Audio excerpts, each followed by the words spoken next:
only given a little spark of madness. And if you lose that, you're nothing. There is deity within you. There is that, that spark, that divine thing, and it stems from creation, that thing that is soul. That thing when you create, when you find that little tiny flash.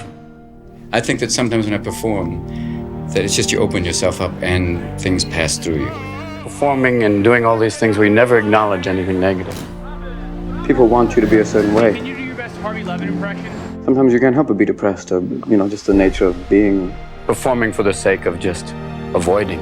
Cocaine, what a wonderful drug. Anything that makes you paranoid and impotent, give me more of that. But I think I did it because it would actually allow me not to talk. It was like, reverse medication. Why is there such a heavy-duty problem with drugs? That addresses the psychology of a nation. The ideas that you find will get you the same kind of stimulus. There's been no movie that I've walked away from, even the ones that didn't do well, where you don't go, I learned a lot. But, you learn something and you make a movie, which is a double bill. Robin Williams is a man that is loved by many. Known for his comedic genius and his passionate acting, he's someone that fully embodied every character he played. Robin seemed to take new life lessons from every movie he worked on. In many interviews, he speaks of the experiences he had working on the 1989 film Dead Poets Society with director Peter Weir. He states that Peter is more than just a director, he's also a teacher. There's been no movie that I've walked away from, even the ones that didn't do well, where you don't go, I learned a lot. What about Dead Poets Society with Peter Weir? One of the greatest experiences. It was incredible. It was the true learning experience, because Peter's more than a director, he's a teacher. I don't know anybody who's worked with him that comes away going, well, that was nice. You come away a different person. He infuses you, like when we were doing that movie, he gave us poetry, he gave us music, he played music during takes. That would just get you into this incredible spirit and very inspiring. I remember when the boys stood on their desk, I was going, this is very powerful. I looked over and I saw a Teamster crying, and I went, okay, this is really working. But it was this inspirational movie where it's the first time I did a film where people were touched beyond the movie, where they want to change their lives, and I hope for the better. Many people said they became teachers. I went, oh, good luck, especially picking that profession in America where that's going to be you have to be dedicated to be that. I'm with Peter Weir, who was an amazing director. Did you tone yourself down a bit for that? He was not as off the wall as you. Yeah, but he said basically that, there's no need. Man let his ideas speak for that and commit to the ideas. He was the one that said, just because you say action, you don't necessarily have to act, which is great. It's a very freeing thing to say, just be in it. And that's great. It was wonderful. In The Fisher King, Robin plays a man who becomes catatonic after witnessing his wife's death. It's a difficult film to break down due to the many complex layers it possesses. Even Robin has a hard time explaining the meaning of the film, although his words will do much more justice than mine. It's about a lot of things, but it's a little difficult to grasp in like 2 seconds. I don't think you can tell him about one thing. I think that's what it doesn't come and say, it's about trust, it's about compassion, it's about pain, and then you start getting this list of, if in anything, the core of it is about compassion. And it's in that sense, it uses that Christian myth of the Fisher King, which is about the nature of compassion and what is it. And it is not out looking all over the place when it is right there in front of you, and dealing with the simplest pains. To see someone, it's like the last line of the thing, I didn't see a king, I only saw a man who was thirsty. It's that simple, and it has to be a fool who does it. And it almost sounds Buddhist in the way it is. It's like something that's so simple, but yet so lost in most people. The story of the Fisher King. It isn't, people say, is this movie about homelessness? No, it's about damaged people. Who he has, in essence, a home. He lives in a basement of a building, but it's about dealing with people more than just on the level of, if I give enough money, they'll go away. That doesn't deal with trying to get their life together. It's about 4 people trying to get their lives together, and through connection with other people.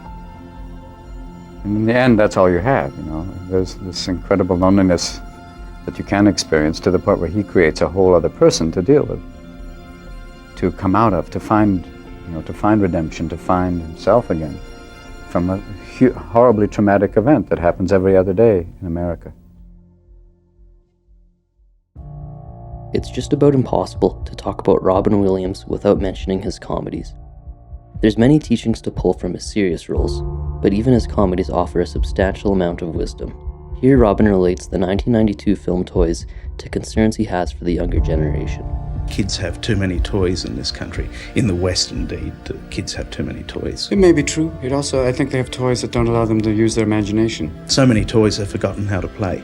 Yeah, because when you have that many things, you're just kind of inundated. You can see that sometimes when they go, where do I begin? And they also have toys that do everything for them so they don't have to create it. I mean, they have interactive toys. They have the ones that, good morning, how are you? I'm always frightened that those interactive ones, you're going to wake up one day and have a little knife going, I don't like Daddy.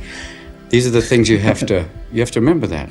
Even video games, I play them with my son, but it seems like everything is done for you. You don't have to imagine it. There's also a dangerous thing because you tend to just be focused on the game and you won't relate to each other. You just be like this. In the cartoon Fern Gully, he raises awareness for the Australian rainforest. He also relates to American forests in this interview.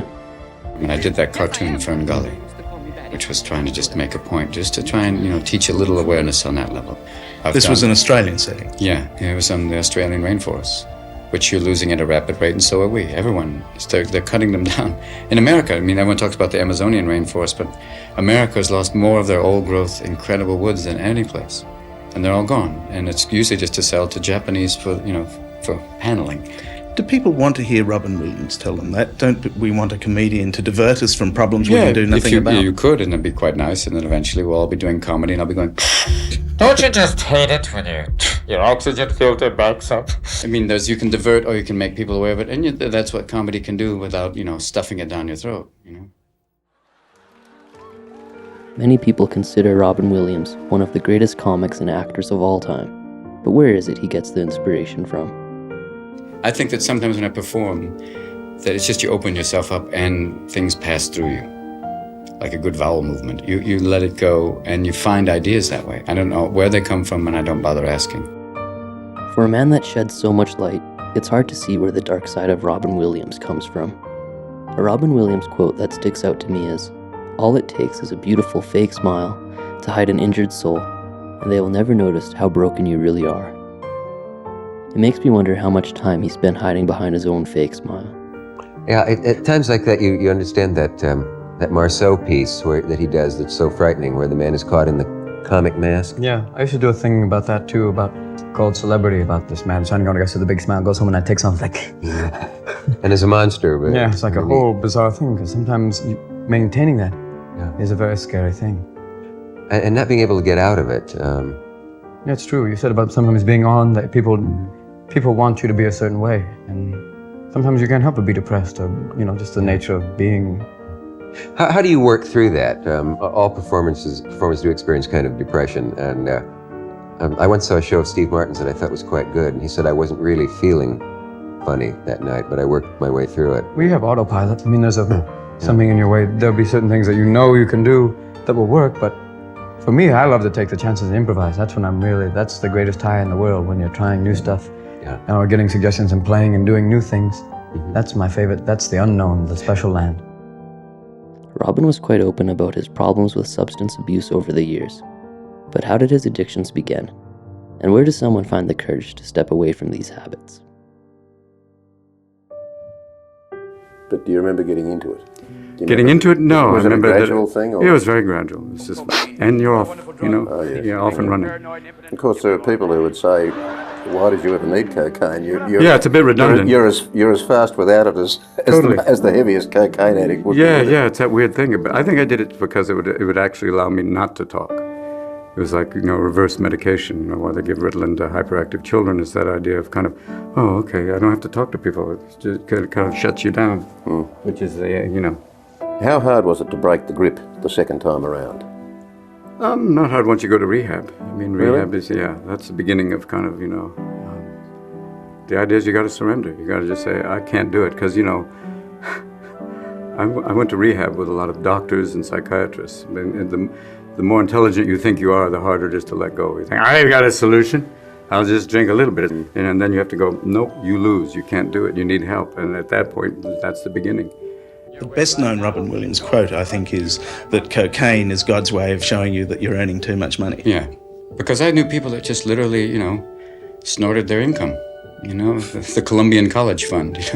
The truth is, a lot of times, you don't have to pay for it if you're famous, because people want to give it to you, because they somehow it gives them control over you. Because once you're really into it, you'll do anything. You'll talk to people that you normally wouldn't talk to in daylight, but you'll hang out with them till 4 o'clock in the morning. And that's what's ludicrous. Why did you do it so much? I don't know, because people said, do you have a drug problem? I say, no, everybody has it. You know, everyone offers it to you at a certain point.